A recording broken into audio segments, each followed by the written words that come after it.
What did you say to me? How is it fair that you get saved while a beautiful, perfect God is killed? Fuck! You're not the real heroes. I'm the real hero. ¿Qué pasaría si una bomba atómica tuviera sentimientos? Y no, la respuesta no es una nueva película de Pixar, sino el villano más terrorífico y volátil que hemos visto en años en pantalla. Sin ningún lugar a dudas, Anthony Starr le ha dado vida al personaje más temido y amado de The Boys. Porque no solo es una bomba atómica con sentimientos, sino además un saco de traumas e inseguridades que le dan la complejidad perfecta para que resulte un villano terrorífico y a la vez carismático. Además de ser una fuente inagotable de memes. I'm stronger. I'm smarter. I'm better. I am better. Poco conocido hasta el bombazo de The Boys, la realidad es que Anthony Starr tiene un larguísimo recorrido como actor, años en los que ha ido perfeccionando su expresividad facial hasta unos niveles demenciales. Junto a una escritura brillante, veamos cómo temporada tras temporada han creado uno de los villanos más impredecibles, emotivos y traumatizados de la última década. Y antes de adentrarnos en la cabeza de Patriota, o Homelander en su versión original, solo recordaros que os podéis suscribir al canal y darle a la campanita para no perderos vídeos como este. ¡Empezamos!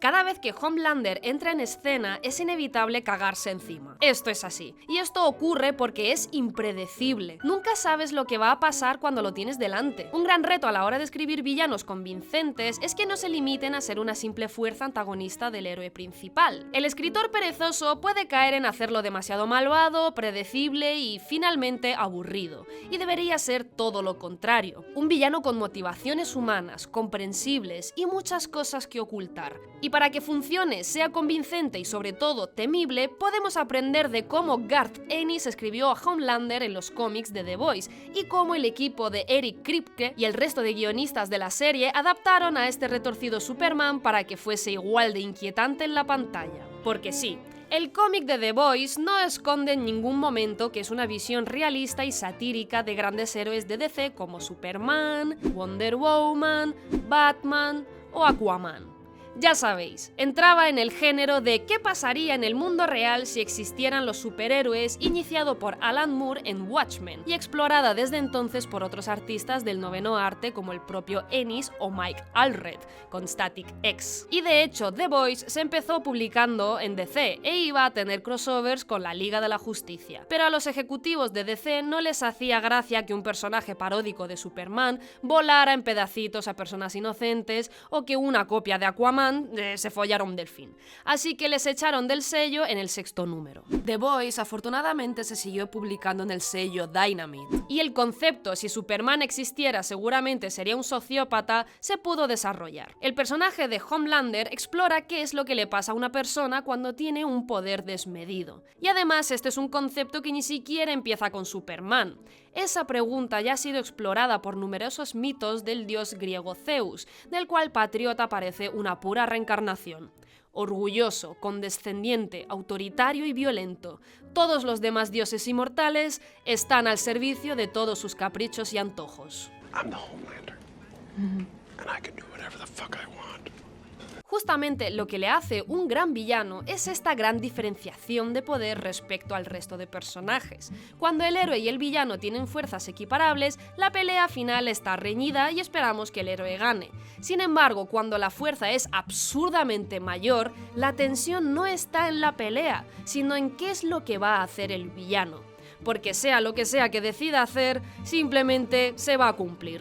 Morirás o vivirás por su puro capricho. Como decía antes, todos los villanos mediocres están muy ok con matar a la gente en masa y ya está, pero Homelander tiene un gran motivo para no hacerlo. Le encanta matar personas y someterlas mediante el dolor y el miedo, justamente para reforzar la percepción que tiene de sí mismo como ser todopoderoso. pero también le encanta desde lo más profundo de su corazón ser amado y admirado por los demás, y si se pasa de la raya, su imagen pública podría irse al traste. Son dos caras del narcisismo que están continuamente en conflicto en el interior de Homelander, lo cual dramatiza muchísimo al personaje y hace que nunca sepamos cuál de esas dos pulsiones va a ganar. ¿Qué deseo prevalecerá en cada escena? ¿La de matar o la de ser amado? Si a eso le sumamos que tiene el control de impulsos al nivel de un bebé, el terror está servido. Sabemos que cada vez que se encuentre con una situación que le afecte mínimamente emocionalmente, va a estar al borde de perder la puta cabeza. Y como te pille por delante, que Dios te pille confesado. No. No God. The only man in the sky is me. Pero como sabemos, después de ver esta escena épica, es algo que podría cambiar, pero ahora volveremos a eso. Primero, repasemos brevemente cómo han construido a lo largo de las 3 temporadas el arco de personaje de Homelander hasta llegar a este punto. En los 8 capítulos de la primera temporada, básicamente vemos cómo nos dejan claros los rasgos que definen a Homelander. Cuando derriba el avión donde viaja el alcalde de Baltimore a las espaldas de Madeleine Stillwell, vemos que tiene una gran necesidad de autonomía. Es decir, no le gusta que nadie le diga lo que tiene que hacer. Cuando se obsesiona con la desaparición de Translúcido, a pesar de que Stillwell no le da la mayor importancia, nos muestran su necesidad de control. Cuando deja caer un avión lleno de gente, nos muestran que es un vago. Bueno, y que no tiene aprecio a la vida humana y esas cosas, pero sobre todo que es un puto vago. O sea, el tío en realidad se limita a lasear absolutamente todo. Y cuando digo todo, no le vemos sudar ni una vez. Cuando tiene su momento Jesucristo pronunciando su discurso mesiánico personal, vemos su necesidad absurda de admiración y aceptación. Y cuando visita lo que fue una especie de padre para él, el científico Vogelbaum, y conocemos su pasado y las secuelas del mismo, vemos su necesidad profunda de afecto. Y finalmente, cuando asesina a Stillwell, nos muestran su necesidad de verdad y transparencia, ya que o bien mata al que no lo hace, o bien coarta mediante el miedo para que la gente le diga la verdad. Pues bien, una vez que nos han dejado claro cómo es patriota y qué es lo que quiere, lo que hicieron los guionistas en la segunda temporada es quitárselo todo. Para empezar, Edgar desafía la autonomía y el control que ejerce Homelander cuando le explica como a un niño pequeño que Vought no es una empresa de superhéroes, sino una farmacéutica, y que él es un producto más. Ante esa sensación de descontrol, intenta sofocarlo enfocándose en establecer una relación con su hijo, la que, bueno, pues tampoco sale muy bien.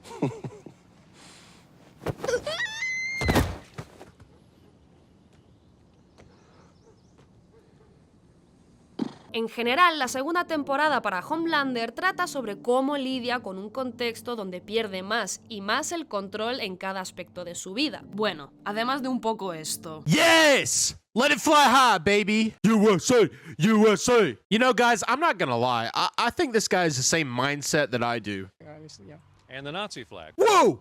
No! No! No! Y al final, la única persona que le da afecto, transparencia o algo de seguridad acaba abatida. Los guionistas solo estaban poniendo la tierra fértil para lo que vendría después. Una vez que un personaje está destruido, solo queda renacer y solo nos queda preguntarnos ¿cómo lo hará? Bien, es verdad que Patriota no tiene mucho screen time en la tercera temporada, porque se centran en contar la historia de Soldier Boy, pero vemos cómo recupera todo lo que ha ido perdiendo en la anterior temporada. Y no solo eso, sino cómo renace con más fuerza que nunca. En El último hombre en el cielo, su discurso impulsivo y crudamente honesto sorprendentemente hace que recupere la admiración, atención y afecto de la gente, y gracias a ello siente que recupera el control y la autonomía en la situación. El vídeo que se filtra matando a un civil no hace el mínimo de mella en su reputación, y al final de la temporada, como sabemos, mata a plena luz del día, y todo ello acompañado del amor de la gente. I show people the real me, and they love me for it. I mean, they fucking love me.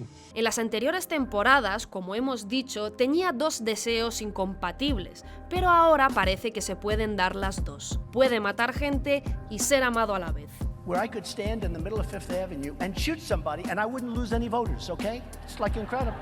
Al final de la tercera temporada, Homelander empieza a crear toda la narrativa de nosotros contra ellos, y ellos es algo abstracto. Pueden ser los políticos, empresarios poderosos, los medios de comunicación, alimentando la narrativa conspiranoica, en la que ya sabemos en qué parte de la población suele ser muy efectiva. Vemos cómo se aprovecha de las emociones más bajunas e inseguras de las personas, cosa que no es difícil de ver en la vida real, en una sociedad como la nuestra que cada vez está más influenciada por la propaganda fácil y sensacionalista en las redes sociales.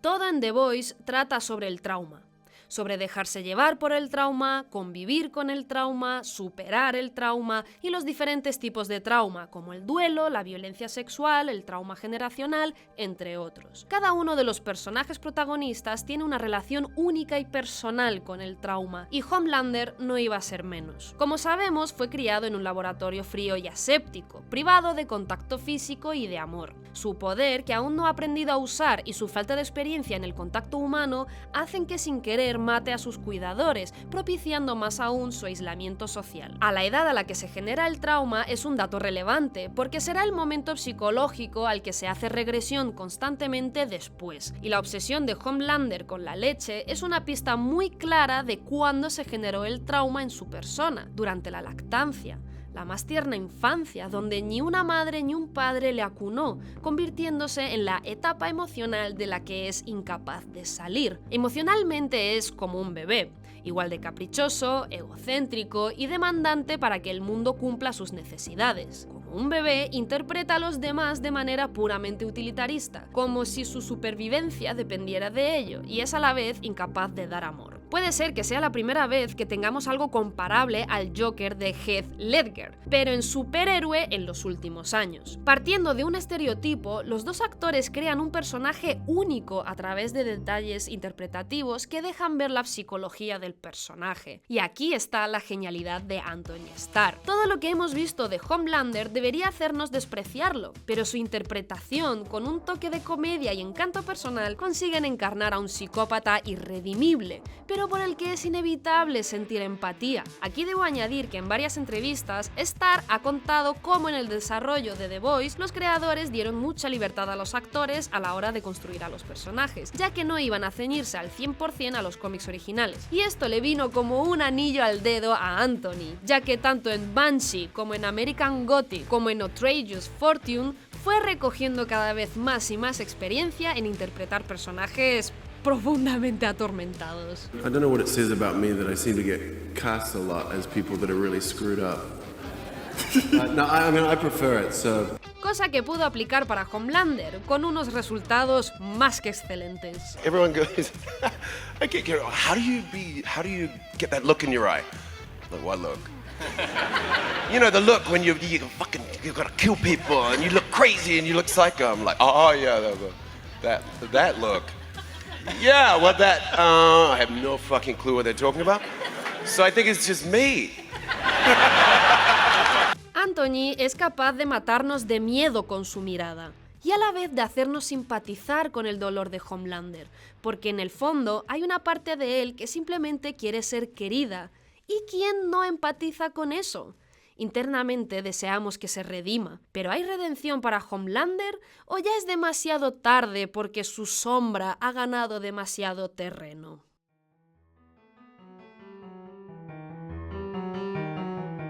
Todos tenemos una sombra, o al menos así lo piensa Carl Gustav Jung, reputado psiquiatra y psicólogo suizo.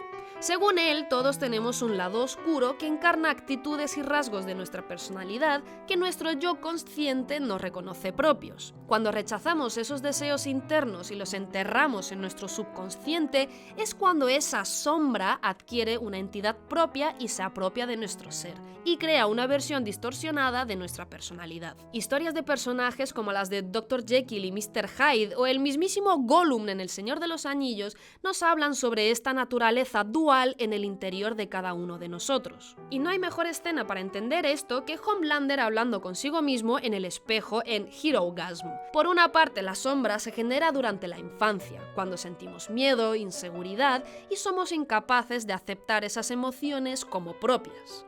When we were kids, alone in the bedroom, I got us through it, right? La sombra se alimenta de las inseguridades y es inevitable que Homelander sufra del síndrome del impostor, ya que, como hemos dicho, es un vago. Todos sus poderes le fueron dados de nacimiento, no tuvo que hacer nada por ellos, ni se ha tenido que esforzar nunca por nada. Pero no es una característica que reconozca en él y la sombra toma ventaja al respecto. What if it was a mistake to take over Vought and then I am just talented. They all know I'm a fraud. Su sombra le insiste sobre cuál es la razón real de sus inseguridades, de su dolor, y John, su parte humana, lo dice con pena, que le quieran. Y su sombra, en respuesta, le dice cuál es su mayor complejo. It's because deep down there's a part of you that is still human. No. Part of you is a dirty, shriveled, anemic little part of you that still mules for approval and love and a mommy and a daddy and a boo-hoo-hoo. We gotta cut that part of you out like a cancer. And then, my boy, you can finally be who you were always meant to be. Pure, clean, like marble.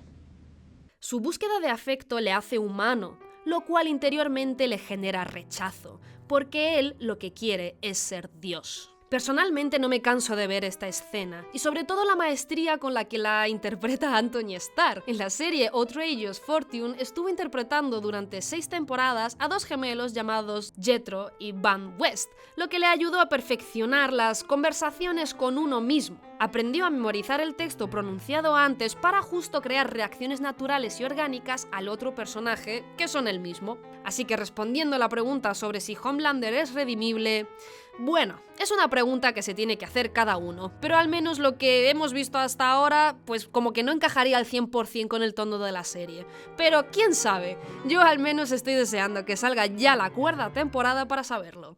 ¿Y vosotros?